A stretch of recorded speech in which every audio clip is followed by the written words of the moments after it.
किसी के भी मन की बातें जानने के लिए 3 तरीके होते हैं, लेकिन इन तीनों तरीकों को समझना अति आवश्यक है।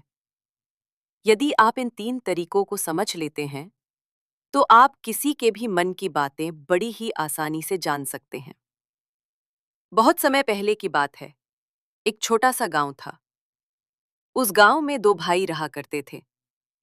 बड़ा भाई अंधा था और इसलिए वो हमेशा घर पर ही बैठा रहता था, और छोटा भाई खेती किया करता था।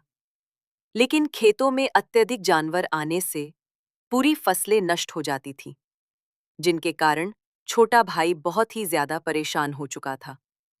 एक दिन उसे एक तरकीब सूझी। उसने सोचा, खेतों में से इन जानवरों को भगाने के लिए क्यों ना मैं अपने बड़े भाई की मदद ले लूं।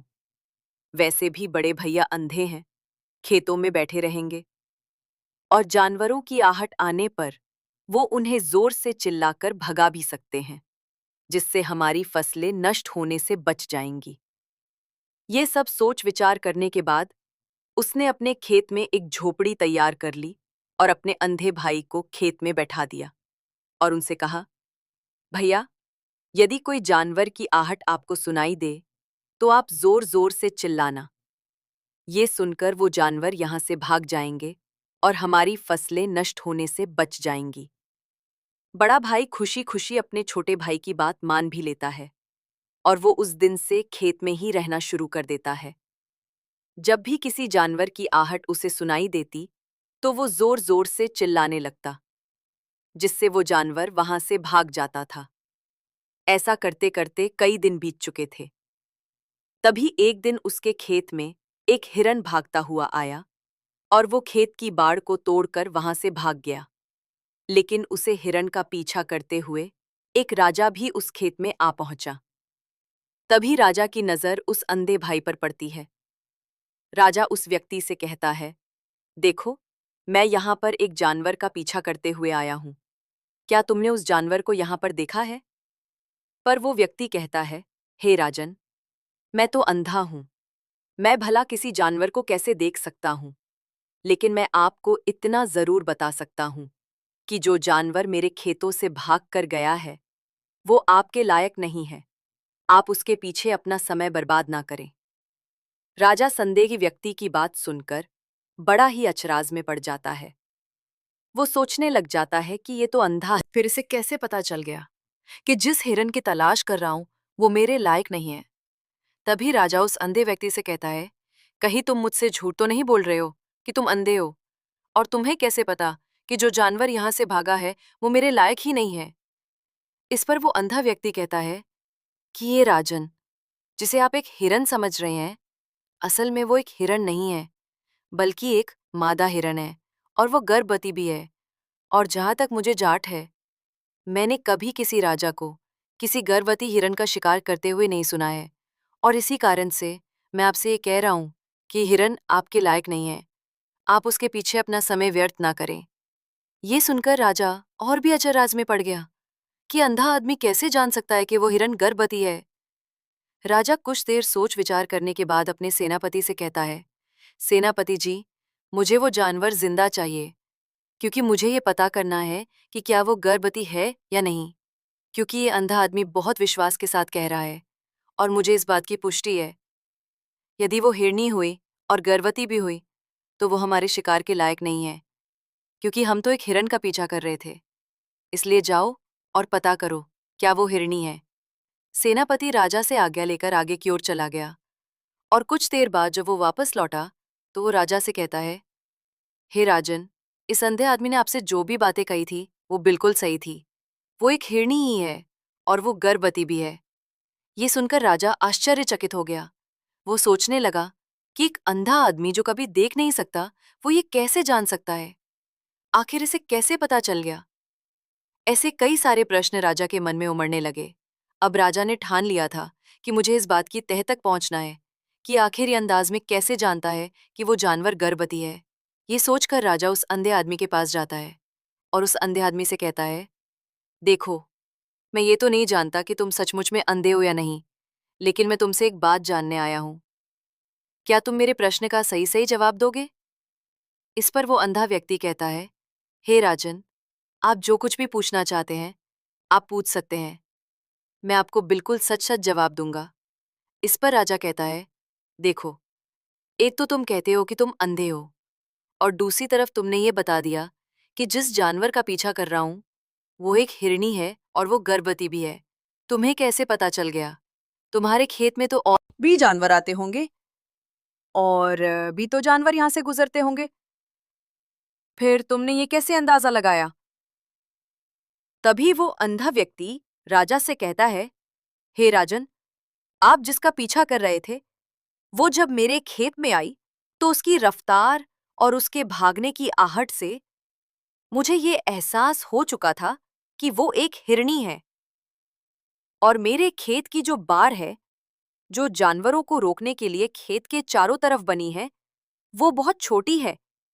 उसकी ऊंचाई ज्यादा नहीं है।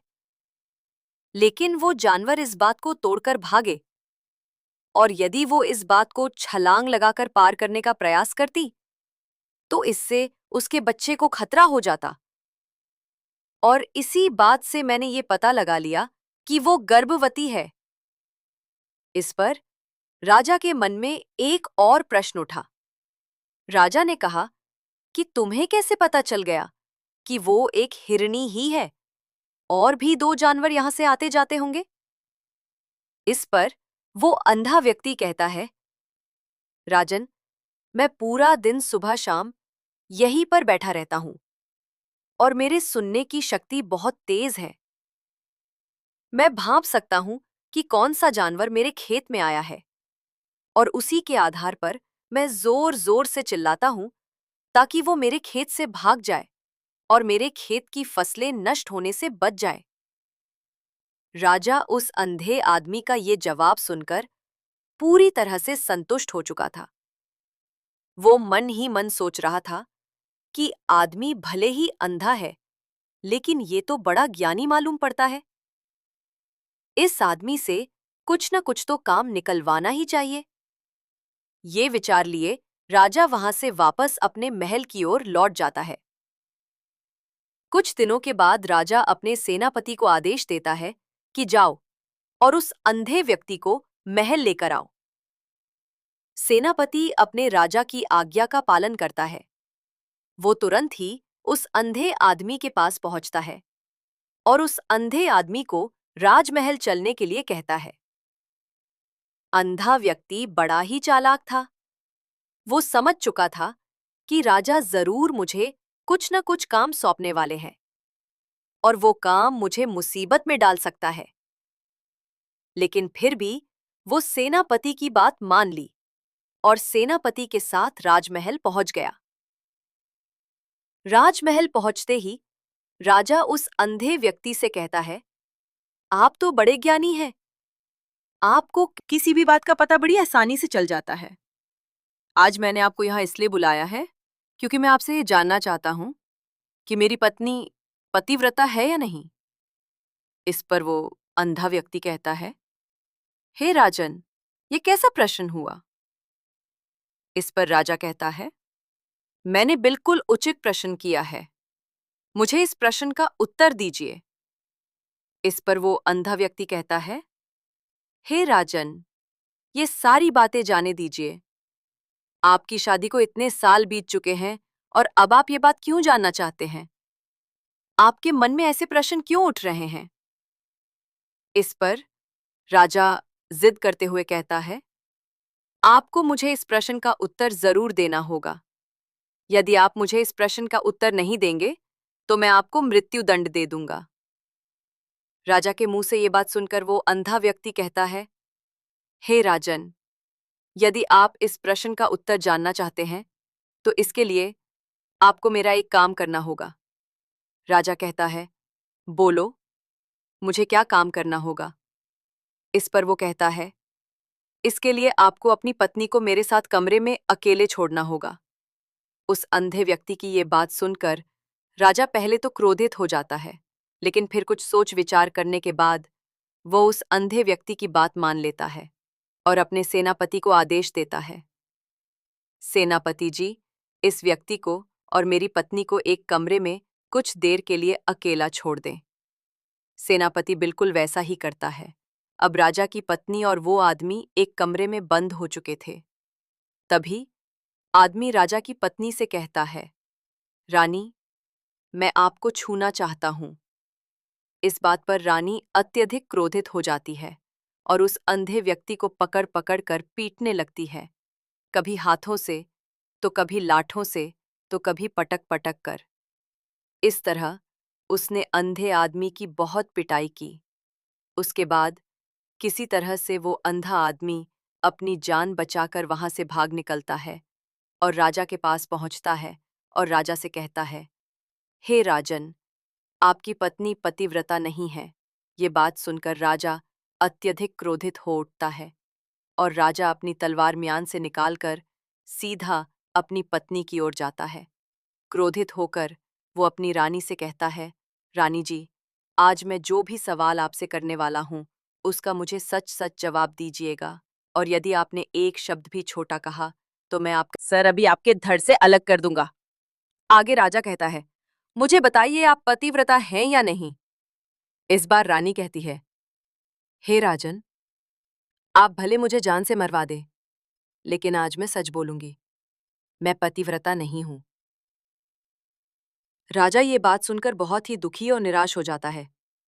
उस अंधे आदमी ने जो भी कहा था वो बिल्कुल सच कहा था। ये बात सुनकर तुरंत ही राजा उस अंधे आदमी के पास पहुंचता है और आकर उस अंधे आदमी से कहता है, तुम्हें कैसे पता चला कि मेरी पत्नी पतिव्रता नहीं है। अंधा आदमी कहता है, हे राजन, बड़ी सीधी सी बात है।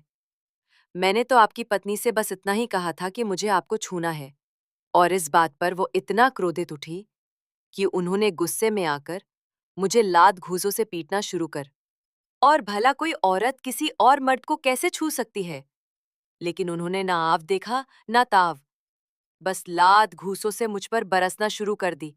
और एक पतिव्रता नारी कभी भी पराये मर्द को नहीं छूती। जब मैंने उनसे छूने के लिए कहा था तो वो उस वक्त मुझे मना कर सकती थी, लेकिन उन्होंने तो मुझे पीटना शुरू कर दिया और देखते ही देखते उन्होंने मेरे पूरे शरीर को छू लिया। अब आप ही बताइए, ऐसी स्त्री भला पतिव्रता कैसे हो सकती है? इस बात पर राजा कहता है, तुम तो बड़े ज्ञानी मालूम पड़ते हो। तुम्हारी बात बिल्कुल सही है। चलो, तुम मेरे एक और प्रश्न का जवाब दो। तुमने मुझे इस प्रश्न का सही जवाब दे दिया तो मैं तुम्हें यहां से जाने दूंगा। राजा उस अंधे आदमी से कहता है कि तुम मुझे बताओ, क्या मैं सच में अपने पिताजी का ही बेटा हूं या फिर किसी और का? इस पर अंधा आदमी कहता है, हे राजन, इस बात से आपको क्या लेना देना? आप किसी की भी औलाद हो, आखिर आप इस राज्य के राजा ही हैं, इसलिए इस प्रश्न को जाने दीजिए। राजा कहता है, नहीं नहीं, मुझे इस प्रश्न का सही जवाब चाहिए, अन्यथा ये प्रश्न मुझे बहुत परेशान करता रहेगा, इसलिए मैं इसका सही सही जवाब आपसे जानना चाहता हूँ। यदि तुम इसका सही सही जवाब दे देते हो तो तुम यहाँ से जा सकते हो। इस पर वो आदमी कहता है, इसके लिए तो मुझे आपकी माँ के पास भी जाने की आवश्यकता नहीं है। मैं आपको अभी भी ये बता सकता हूँ कि आप किसकी औलाद हैं, लेकिन उससे पहले मैं चाहता हूँ कि आप मुझसे वादा करें कि आप मुझ पर क्रोध नहीं करेंगे। राजा ने कहा, मैं तुमसे वादा करता हूँ, मैं तुम पर क्रोध नहीं करूंगा। उसके बाद वो अंधा आदमी राजा से कहता है, राजन, राजन, आप तो अपने ही पिता के पुत्र, लेकिन आप पर एक कंजूस सेठ की छाया पड़ी हुई है। ये सुनकर राजा बहुत ही क्रोधित हो उठा और वो तुरंत तलवार निकालकर अपनी माँ के पास पहुंच जाता है। वहां पर पहुंचने के बाद अपनी माँ से कहता है, माँ, मुझे सच सच बताइए, क्या मैं अपने ही पिता का पुत्र हूं या नहीं? यदि आपने मुझे सही सही नहीं बताया तो मैं यहीं पर प्राण त्याग दूंगा। मुझे बताओ, क्या सच है? इस पर उस राजा की माँ कहती है, बेटा, तू है तो अपने ही पिता का पुत्र, लेकिन तुम्हारे ऊपर एक कंजूस सेठ की छाया पड़ी हुई है। जब मैं एक बार नहाने के बाद अपना मुंह आईने में देख रही थी, तभी उस कांच के पीछे मुझे एक कंजूस सेठ नजर आता है और उसी की छाया तुम पर पड़ चुकी है। ये सुनते ही राजा और भी ज्यादा अचराज में पड़ जाता है और वो तुरंत दौड़ा दौड़ा वापस उस अंधे आदमी के पास पहुंचता है और उस अंधे आदमी से कहता है, तुम्हें कैसे पता चला कि मुझ पर एक कंजूस सेठ की छाया पड़ी हुई है?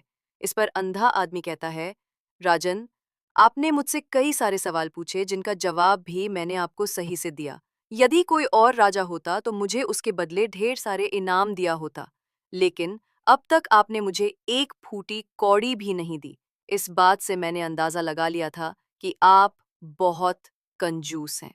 ये बात सुनकर राजा जोर जोर से हंसने लगा और कहता है कि आप जो भी मांगे तो मैं आपको अवश्य दूंगा, लेकिन मुझे ये बात बताओ कि तुम्हें कैसे पता चल जाता है कि कौन सी बात सही है और कौन सी बात गलत? तुम किसी की बात का इतना सटीक और सही जवाब कैसे दे पाते हो? इस पर वो अंदाज में कहता है कि हे राजन, मैं तो वैसे ही अंधा हूं।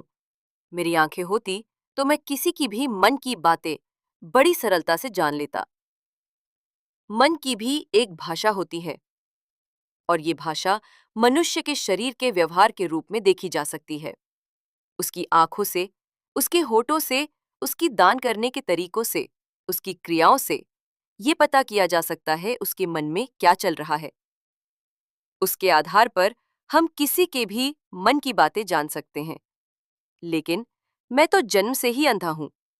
मैं देख नहीं सकता, इसलिए मैं क्रियाओं से देखता हूं। यदि मुझे कोई बात जाननी होती है तो अगले आदमी को मुझे कुछ काम देना पड़ता है, जिस पर वो व्यक्ति किस तरीके से उस काम को करता है, उसके आधार पर ही मैं ये पता लगा पाता हूं कि आखिर उसके मन में क्या चल रहा है। तभी वो राजा कहता है, तो इसका अर्थ ये हुआ कि मैं भी किसी के भी मन की बातें जान सकता हूं। इस पर वो अंधा आदमी कहता है कि हे राजन, अवश्य, किंतु उससे पहले आपको अपने ऊपर काम करना होगा और वो अपने मन को शांत करना, अपने मन को वर्तमान में लाना, जिसके लिए मैं आज आपको 3 तरीके बताने वाला हूं। और ये तीनों ही तरीके बड़े ही आसान हैं और सरल हैं। किंतु हे राजन, उससे पहले आपको एक काम करना होगा, अपने मन को एकाग्र करना होगा। जब हम अपने मन को एकाग्र करते हैं, अपने मन को वर्तमान में लाते हैं, तो हम दूसरे के मन की बातें जान सकते हैं, क्योंकि वो आदमी अभी भी अपने मन में वर्तमान में ही सोच रहा है और हमारे मन को वर्तमान में ही लाना होगा, तभी हम उसके मन की बातें जान सकते हैं। यदि हम अतीत में हुई घटनाओं के बारे में सोच रहे होंगे, तो जो अगला आदमी में सोच रहा है, वर्तमान में अपने मन में बात कर रहा है, वो हम कैसे जान पाएंगे? क्योंकि हम तो अतीत की घटनाओं में डूबे हुए हैं। इसलिए किसी के भी मन की बातें जानने के लिए सबसे पहले हमें अपने मन को एकाग्र करना होगा, उसे वर्तमान में लाना होगा। फिर वो अंधा व्यक्ति राजा से कहता है, हे राजन, जो 3 तरीके मैं आपको बताने वाला हूं, इन 3 तरीकों से आप बड़ी आसानी से किसी के भी मन की बातें जान सकते हैं। ये राजा, जो सबसे पहला तरीका है, वो आंखों पर ध्यान देना। किसी व्यक्ति से बात करते हुए उसकी आंखों में देखना, उसकी आंखों पर ध्यान देना ज्यादा जरूरी है, क्योंकि आंखें बोलती नहीं और बहुत कुछ कह जाती हैं। यदि हम किसी व्यक्ति की आंखों को, इशारों को समझना सीख जाए, तो हम ये जान पाएंगे कि व्यक्ति के दिमाग में क्या चल रहा है, वो क्या सोच रहा है और अभी वो क्या करने वाला है। मेरे पास आंखें नहीं हैं, लेकिन मैंने अपने गुरु से ये विद्या सीखी है, क्योंकि बहुत साल पहले मेरे पास आंखें थीं और मैं उस वक्त लोगों के मन की बातें केवल आंखों में ही देखकर जान लेता था। इसलिए यदि आप भी दूसरों की बातें जानना चाहते हैं, तो आपको भी उनकी आंखों पर गौर करना होगा, जैसे कि वो कब और कहां किधर देख रहे हैं। वो आंखों को इधर उधर घुमा रहे हैं या फिर उसकी आंखें खुश नजर आ रही हैं, और फिर आंखों में कहीं निराशा तो नहीं है, जैसा कि एक चोर होता है। उसकी आंखों में जब हम देखते हैं तो हमें यह पता चलता है कि अगला आदमी ने कोई गलती की है। ठीक उसी प्रकार जब हम किसी चालाक व्यक्ति की आंखों में देखते हैं तो आपको पता चलेगा कि उसकी आंखों में चालाकी होती है। यह एक बहुत ही सीधा और आसान तरीका होता है। यदि आपको यह पता लगाना है कि सामने वाला व्यक्ति आपसे झूठ कह रहा है या फिर सच कह रहा है, तो आपको उसकी आंखों में ध्यान देना अति आवश्यक होता है। यदि आपसे बात करते वो व्यक्ति अपनी आंखें इधर उधर घुमा रहा है या ऊपर नीचे इधर उधर दाएं बाएं रहा है, तो इसका अर्थ यह हुआ कि वह इस बात से निकलने का कोई रास्ता ढूंढ रहा है, वो कोई झूठ बना रहा है। यदि सामने वाला व्यक्ति आपसे झूठ कहने का प्रयास कर रहा है, तो वो आपसे नजर नहीं मिला पाएगा। ठीक उसी प्रकार दूसरे तरीके में हम चेहरे को पढ़ना सीखते हैं, क्योंकि चेहरे के हाव भाव होते हैं जिससे हम मन की बातें बड़ी आसानी से समझ सकते हैं, और इन्हें भी समझना बहुत जरूरी है। कभी कभी कोई व्यक्ति अपने चेहरे से, अपने हाव भाव से बहुत कुछ अलग अलग व्यवहार करता है। यदि आप किसी व्यक्ति के चेहरे में गौर करेंगे तो आप आसानी से समझ पाएंगे कि व्यक्ति निराश है या बहुत उदास है, या फिर वह बहुत खुश है, या फिर उसे कोई बड़ा दुख है।